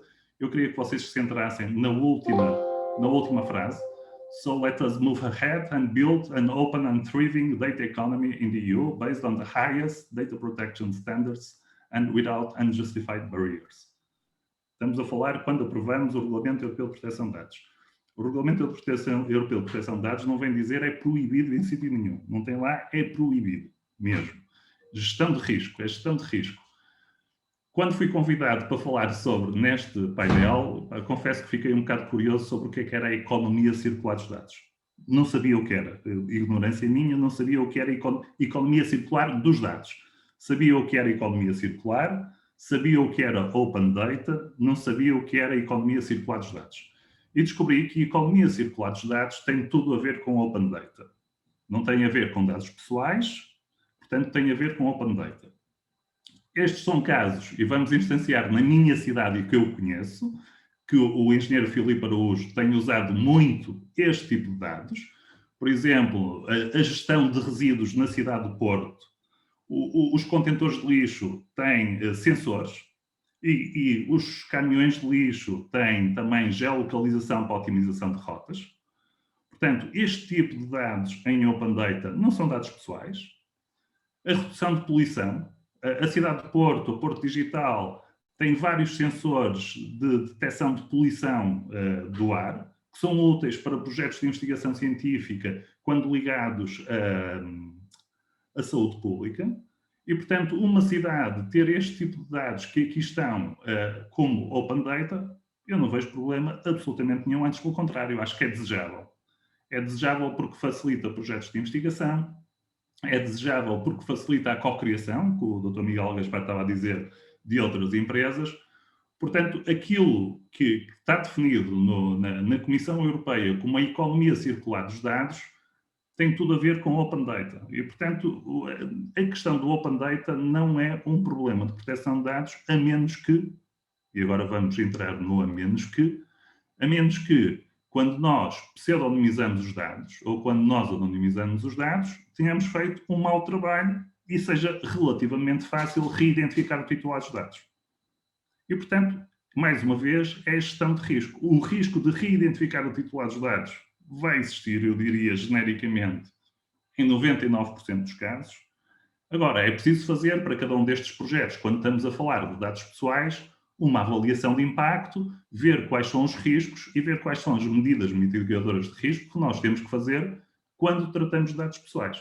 Portanto, na economia circular, do ponto de vista do Open Data, os dados que estão anunciados pela Comissão Europeia, na minha opinião, não têm um problema absolutamente nenhum, exceto quando começamos a tratar de dados pessoais, e aí sim é a gestão de risco e avaliações de impacto sobre a privacidade. Eu só tenho mais um slide que quantifica as coisas. Eu gosto de números enquanto alguém das ciências e que vem quantificar do que é que estamos a falar.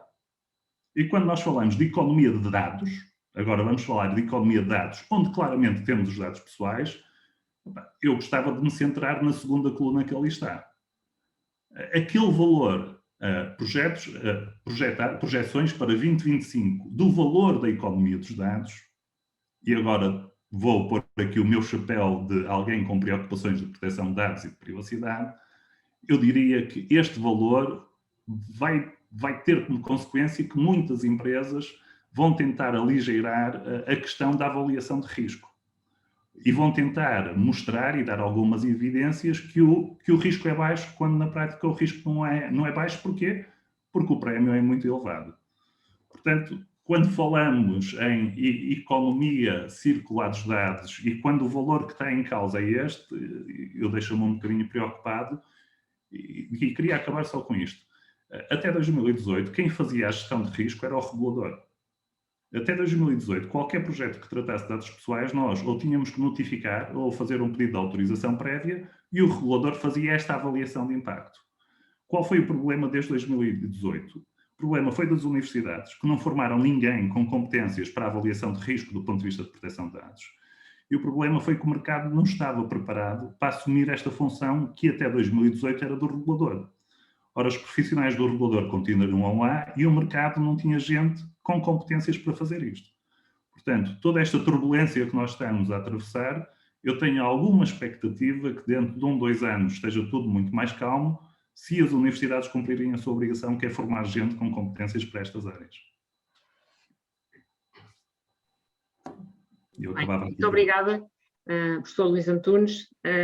Eu penso que cada um teve aqui umas diferentes perspectivas e deu-nos casos de utilização do seu âmbito e das suas instituições, e tivemos aqui uma visão também de tecnologia e de futuro, como é que também formamos e como é que temos acessibilidade para perceber a devida utilização dos dados.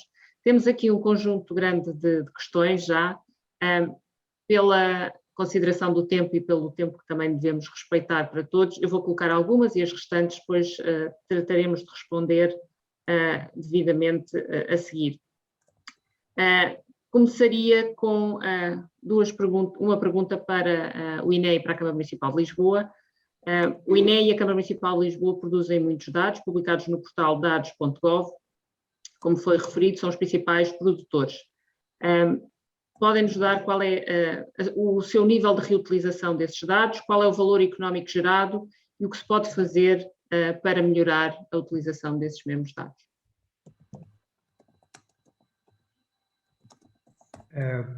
Bem, isso é daquelas perguntas que, enfim, dava para fazer... Mais outro mitónio, sim. Exatamente, não é? Quer dizer, a gente, aliás, o engenheiro Miguel, estava a tratar-me por doutora, mas eu acho que é engenheiro, não é?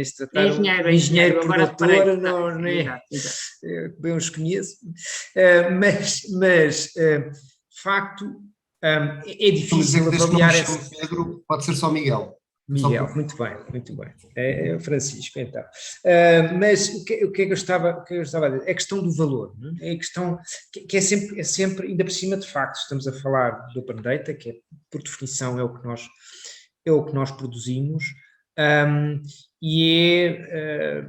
está, eu acho que estava para um outro mito-zona, qual é o valor disto, qual é a utilização. É óbvio que nós tentamos fazer uma monitorização da utilização, mas não temos ainda, acho eu, uma sofisticação tal em termos de monitorizar em tempo de, ainda por cima, porque nós, um bocadinho diferente ainda assim da Câmara, porque a Câmara produz Open Data, mas também tem muito uso, e vimos alguns exemplos que o Miguel apresentou, para as suas operações, para ajudar o cidadão diretamente, portanto é ainda assim uma utilização diferente. Nós produzimos, sei lá, estatísticas oficiais, mas o que eu posso dizer é que é sempre uma nossa preocupação, não é? A gente tenta sempre ver e temos grande proximidade com os utilizadores, com os principais, até com representantes de consumidores, etc., aqui até através do Conselho Superior de Estatística, tentamos ter essa aproximação para saber quais são as necessidades e que valor é que dão uma determinada estatística, mais ajudam-nos a construir e dão sugestões para até em grupos formais, quer dizer, há mesmo uma formalidade nisso,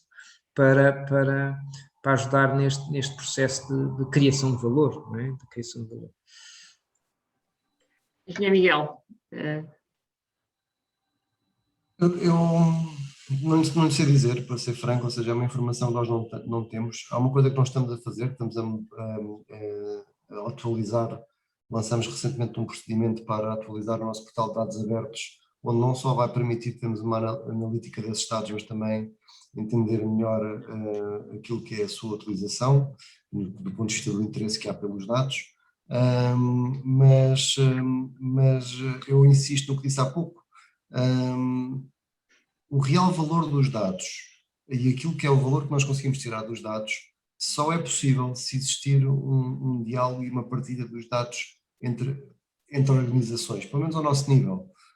Há pouco o Luís até mostrou o valor dos dados na Comissão Europeia. Há muitas empresas, muitos negócios que são de facto negócios de centenas de milhões de euros ou bilhões de euros mesmo em cima dos dados.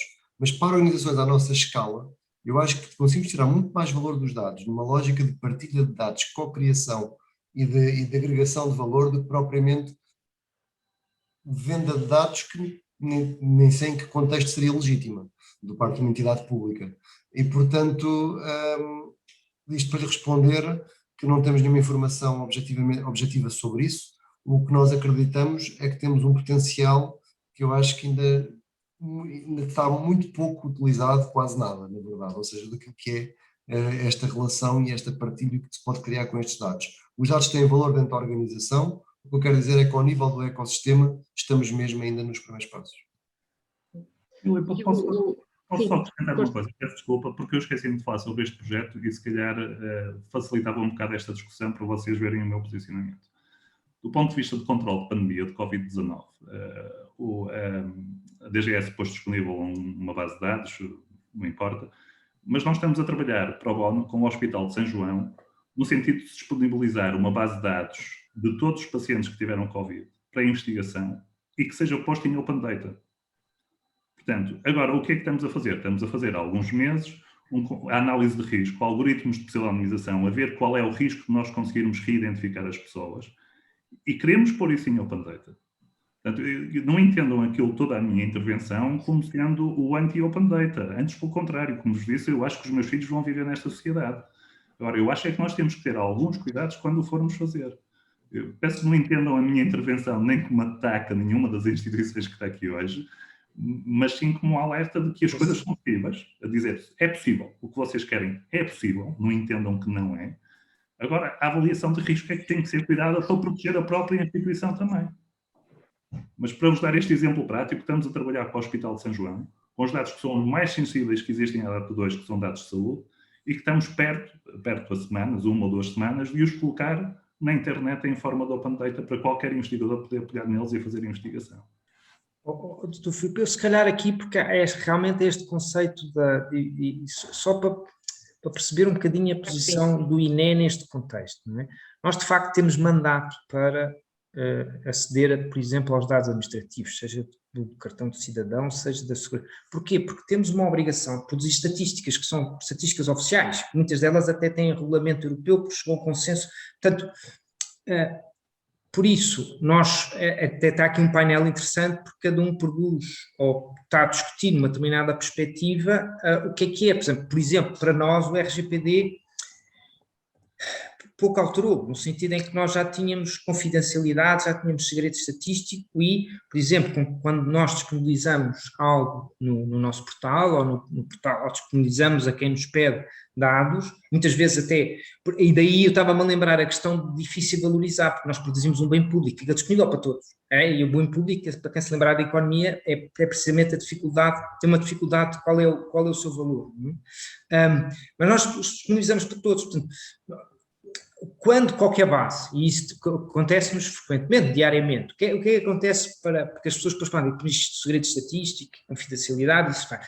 Para nós faz parte do nosso ADN, nós temos uma área dentro da metodologia cujo trabalho diário, é analisar quando nós disponibilizamos uma determinada base, e isto é um problema complicado, o Luís Antunes tem razão na questão do risco, não é? Porque nós estamos a trabalhar com modelos de identificação com a probabilidade de identificação pode não ser zero. E porquê? Porque a sociedade, em termos de ferramentas do digital, também vai evoluindo e na capacidade de pegar naqueles dados, cruzar com outros e Tem havido algumas, eu nem vou falar delas aqui agora, das experiências que têm aparecido em investigação científica, precisamente a gente trabalha, portanto, há todo um trabalho metodológico de assegurar isto para as pessoas perceberem que, de facto, e é disso que nós estamos, acho eu, um pouco aqui a discutir, é do Open Data, a questão da utilização, de facto, nós temos mandato.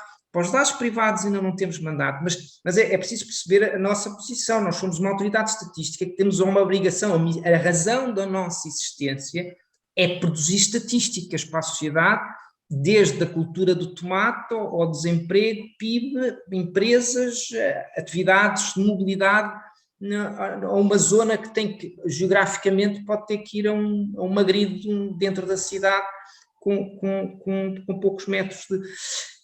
E, portanto, é preciso ver que,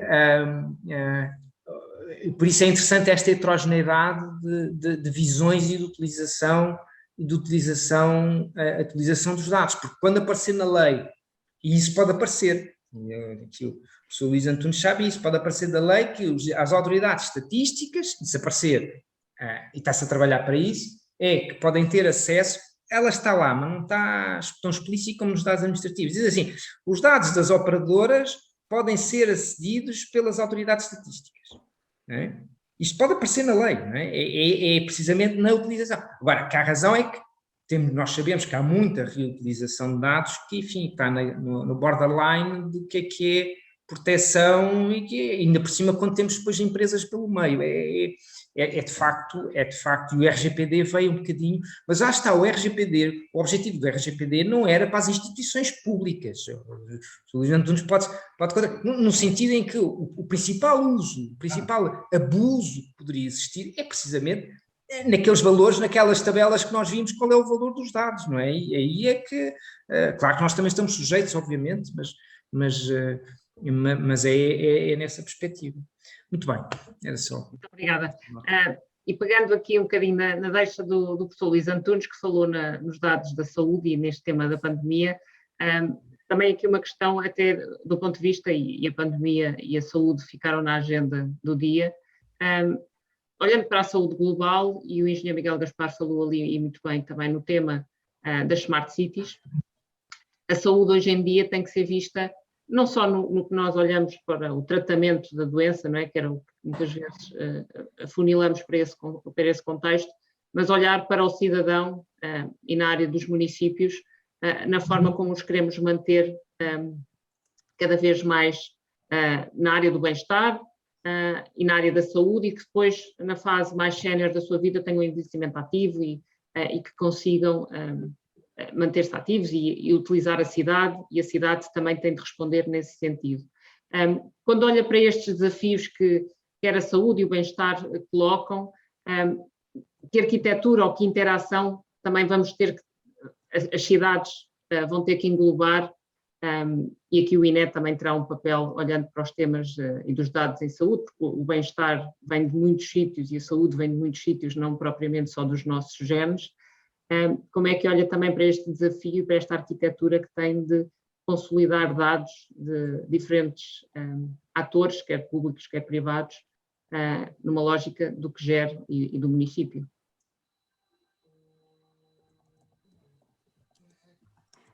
Como digo, há aqui dois temas que eu acho que são muito distintos, e insisto muito neste ponto, que é o conceito de Smart City tem muito a ver com as pessoas e com os processos. E o que eu quero dizer com isto é, nós temos que dar passos firmes naquilo que é as políticas e ser firme naquilo que é a orientação do caminho que queremos seguir, mas também temos de ter conscientes do que é o impacto da profunda transformação que está a acontecer nas organizações. E, por exemplo, o município de Lisboa, passarmos a ter uma organização que há não muito tempo atrás, todo o processo de decisão era baseado no papel. De repente temos um processo operacional e administrativo que está baseado numa informação em tempo real. A primeira coisa que nós temos que dizer é que informação e que processo é que vale mesmo a pena investir para nós conseguirmos avançar com resultado, com impacto na vida do cidadão na nossa organização. Isto é, dito de outra forma, eu não tenho particular interesse em desenvolver grandes agregações de dados e grande tratamento de dados, se desses dados não resultarem ou conhecimento ou poder de decisão na cidade, porque senão basicamente não tenho nenhum impacto direto sobre isso. E é um bocadinho isso que nós procuramos fazer. Por exemplo, na área da saúde, tem a ver com a saúde pública, nomeadamente na área ambiental, é uma área que nós temos que ter particular atenção e onde eu acho que nós conseguimos fazer algo muito interessante que tem a ver com criamos uma rede de sensores que são de dados abertos e que nos permite não só suportar as políticas públicas, como ter também uma discussão aberta com a cidade, no sentido de dizer o que é que nós queremos de futuro, que riscos é que estamos dispostos a estar disponíveis para ter, qual é que é o impacto que nós estamos o que é que nós estamos disponíveis para aplicar ou não, para que de forma a que isso impacte na nossa qualidade de vida, por exemplo, nomeadamente ao nível do tráfego automóvel. Mas antes de termos estes dados numa rede própria da Câmara, foi possível fazer uma parceria com terceiros, nomeadamente com empresas privadas, que tendo sensores nos seus próprios veículos, nos começaram a dar mais cedo informação sobre a qualidade do ar na cidade de Lisboa, e isso ajudou-nos à tomada de políticas e tomadas de decisões, quer ao nível das zonas de emissões reduzidas, quer ao nível da rede ciclável, por exemplo. Portanto, eu acho que esta criação, deixe-me dar aqui também um passo atrás numa lógica de conceptual. Eu acredito que o futuro das cidades seja cada vez menos a gestão de infraestrutura, teremos sempre que a fazer, somos donos do território, alguém tem que manter o condomínio e nós temos que manter o condomínio, ou seja, somos nós que temos que tomar conta das ruas, dos postos de iluminação, etc. Mas a cidade também é cada vez mais gestora de serviços. E é nessa gestão de serviços, seja de logística urbana, seja na área da saúde, seja na área da educação, vai implicar necessariamente a nossa capacidade de nos relacionarmos com entidades terceiras, haver uma forte partilha de dados, haver uma agregação e um tratamento dos dados ao nível do município, uma transformação, de forma que esses dados possam ser utilizados no suporte à decisão, possam ser partilhados, possam ser entregues com terceiros. E este caminho, que eu acho que vai claramente acontecer nos próximos 10 anos, vai pôr uma enorme pressão no recurso e na organização, que é uma Câmara Municipal de Lisboa, mas na verdade qualquer entidade da administração pública tem este desafio. Obrigada. Os desafios são muitíssimo grandes e olhando para o município tem N fontes de dados e N contribuições no que olhamos para o contexto de uma Smart City, que é muito abrangente, tudo o que pode envolver, desde a área da saúde à mobilidade, transportes, inovação, enfim, temos um manancial de informação. O professor Luís Antunes levantou a mão também, esse contribuir para esta questão. Deixe-me só dar mais aqui um contributo no sentido da solução e não do problema, e íamos esquecido mais esse contributo. É um projeto em que andamos a trabalhar, em que temos também um P2020 submetido há 14 meses e sem resultado ainda. E qual é a nossa ideia do ponto de vista de uso de dados para efeitos secundários? É que a partilha de dados não é necessária. Eu não preciso de dar os meus dados a um parceiro para o parceiro poder tirar partido dos meus dados. Eu só tenho que dar a capacidade ao parceiro de ele fazer perguntas aos meus dados, num modelo federado. E dessa forma, inclusive, eu posso dar capacidade aos parceiros de eles cruzarem os dados da cidade do Porto de ambiente com os dados do Hospital de São João de saúde e receber respostas agregadas, que não são os dados pessoais, e poder continuar a fazer o seu trabalho. Eu genuinamente acho e acredito que o futuro não vai passar pela partilha dos dados em que nós perdemos o controle dos dados dos quais nós somos os responsáveis, mas vai passar por dar a capacidade aos nossos parceiros de fazer questões aos nossos dados e de nós garantirmos que as respostas são dados agregados e que não são dados pessoais. Acho que a solução passa por aí. Agora só acrescentar isto que o Luís está a dizer, o Luís tem toda a razão. Aliás, eu acho que há várias questões. Há dados abertos, há dados que são partilhados entre entidades com determinadas regras e, como o Luís dizia bem, há dados que nós podemos só perguntar por respostas. E eu acho que na relação com o Estado nós vemos, eu acho que o cidadão hoje em dia tem que fazer demasiadas vezes um striptease pessoal à frente de organizações do Estado, que é o Estado a perguntar dados ao Estado. Isto parece que, com toda a franqueza, deve-nos incomodar a todos. A mim faz muita confusão para que, se uma pessoa quiser ter um desconto num passo social, num passo de transporte público, tenha que entregar uma declaração de rendimentos ou algo semelhante com isso. Quer dizer, acho que não é absolutamente século XX, pronto, já não estamos aí, não é? Portanto, e eu acho que ainda estamos muito, na administração pública, por vezes, ainda estamos muito agarrados ao papel, mas eu aqui destacava o papel que a AMA tem feito, toda a experiência que nós temos com o cartão de cidadão, com a entidade digital, agora não me lembro o nome como é que se chama, mas é o cartão de cidadão no telemóvel, chave móvel digital, com tudo que, e eu acho que há aqui uma entidade-chave na relação com o Estado, que sabe boa parte da informação de todos nós, que é a autoridade tributária.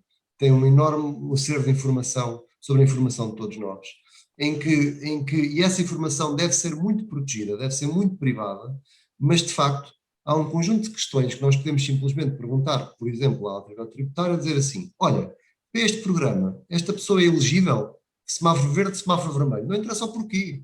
Verde, ok, vermelho, não ok, pronto. E não temos de saber mais nada sobre aquela pessoa. E eu acho que nesta postura eu consigo conceber isto também numa lógica do operador privado. Táxi, estás a circular com passageiro ou sem passageiro? Olha, como passageiro. Ok, é que se fosse sem passageiro a esta hora, neste sítio não devia estar. Portanto, há um conjunto de questões que nós conseguimos conceber com perguntas binárias muito simples, não é? De sim ou não, que de facto aquilo que origina a razão dessa resposta de sim ou não, nós não precisamos de saber. Só precisamos de confiar no sistema que dá a resposta. E acho que aí o Luís tem toda a razão. Acho que é uma coisa que pode acelerar muito aquilo que é a partilha, a interação entre organizações e de alguma forma a reciclagem de dados, não tanto do ponto de vista do dado propriamente dito, mas da sua função. Isso, de acordo. E eu se calhar podia dar só aqui uma chega. De facto, há esta questão do Data as a Service. Aí há vários projetos europeus e nós temos estado nessa, mas é muito, muito difícil. A questão da interoperabilidade dos sistemas, e nós temos essa experiência, porque lidamos com grandes fluxos de dados que vêm para aqui. Não é, nós até preferíamos muitas vezes fazer isso, não é? Envio uma query e ela vem mas exige. E depois há outra coisa que é a dificuldade do Data as a Service, é a questão da integração. Há várias palavras-chave aqui, algumas que nós falámos, a questão da partilha, a questão da cooperação, mas a da integração, quando eu vou integrar dados, por exemplo, e nós fazemos isso, dados da AT, com dados da Segurança Social, ou dados da AT com dados com dados do inquérito, não é? E faço e tenho que fazer para depois criar uma nova estatística, é mais complexo. Não quer dizer que seja impossível, mas nós estamos a falar de um sistema, ele há de existir de tudo, porque para nós seria, quer dizer, em vez de estar a digerir aqui grandes, massivas quantidades de dados, e ter que as digerir, ou ela não estar e vice-versa, não é? Porque nós temos essa questão também, nós disponibilizamos quase todas as nossas bases de dados ao nível microdado para a investigação, já há muitos anos que fazemos isso, e até os próprios investigadores gostariam de, em vez de usar as máquinas deles, até usam as nossas, porque a nossa capacidade seria, eu como investigador do outro lado, bem gostava de ter o INE dar-me, não é? A capacidade de computação, eu faço a pergunta, faço lá correr o modelo, venha-me o resultado. Isso era, mas enfim, acho que já é bom que haja projetos, precisamente como o Luís Antunes referiu, que é para fazer avançar isto, porque falta ainda trabalhar muito e nos próprios sistemas, um sistema que não estão desenhados para isso e depois poder dar a resposta. Isto para dizer que, enfim, há tanta coisa que dava para vários, não é? Eu vejo adiantado da hora, é um tema realmente fascinante e que dava para a gente estar aqui. Eu diria que o MITON, a Economia Circular dos Dados, parte 2, de certeza que vamos ter, porque a discussão continuaria, mas também respeitando o horário a que nos comprometemos, não podemos responder a todas as questões, pedimos desde já desculpa, mas daremos continuidade a esta discussão, estou certa. Tivemos aqui participantes muito ativos, quer os oradores, quer a nível de quem esteve na assistência. Eu pedia-vos só, em 30 segundos, máximo 1 minuto, e começando também novamente pelo professor Francisco e depois pelo engenheiro Miguel e a seguir pelo professor Luís Antunes, qual é o principal desafio, qual é a principal oportunidade que vêem para que o Open Data, a utilização dos dados, nos traga mais casos e que melhore, no final do dia, os serviços, este bem público, não é? Que nós queremos todos melhorar na jornada do cidadão, que interage com o setor público e o setor privado, não é? Portanto, tem as duas componentes e, portanto, deixaria-vos para estas palavras finais antes de encerrarmos a sessão. 30 segundos é difícil, mas eu vou tentar só fazer aqui, para chegar aí é preciso muito trabalho, muita cooperação entre os vários atores que estão aqui, e mais trabalho, alguma imaginação que também é preciso, e enfim, é preciso também alguma empatia para isso, para chegar ao outro, não é? Porque estamos sempre aqui, isto é algo conjunto, e eu diria isso, assim, não, eu sei que não é bem essa a resposta que provavelmente pretendia, mas há muito para fazer ainda, muito para fazer, muito diálogo a estabelecer, muitas parcerias, e a questão da transparência, que também foi falada aqui algumas vezes, o ser também transparente, não é propriamente andar nu, eu normalmente faço a distinção entre uma coisa e outra, mas o ser transparente no que cada um está a fazer, qual é o seu papel aqui, eu diria isso. E a gerar a confiança, não é? Porque é a partir daí de ser... E a gerar confiança, exatamente. Gerar confiança. Ter confiança é fundamental. Confiança, isto vai tudo. Engenheiro Miguel, passava-lhe a palavra. Ao nível dos desafios, claramente, eu acho que é a questão do talento. Ou seja, nós precisamos de muito talento no país nesta área, ou seja, a formação de pessoas nesta área, a captação de pessoas nesta área e a capacidade, agora em particular na administração pública, a capacidade de contratar talento nesta área. Ou seja, é claramente uma área onde Portugal é bom, Portugal é competente, Portugal está a conseguir exportar serviços para fora nesta área de uma forma muito significativa, o que significa que a nossa concorrência interna para ter pessoas para dar resposta a estes desafios é ainda maior. Portanto, ao nível dos desafios, claramente põe a captação de talento, que também passa pela sua formação. Ao nível daquilo que é as oportunidades, eu acho que é quando nós conseguirmos, ao nível das oportunidades, é quando nós conseguimos dar uma experiência ao cidadão, melhorar-lhe o seu dia-a-dia, a rapidez com que ele tem acesso àquilo que quer, sem ele dar necessariamente por isso que está toda uma máquina por trás a analisar um conjunto de informação que lhe permite melhorar essa experiência.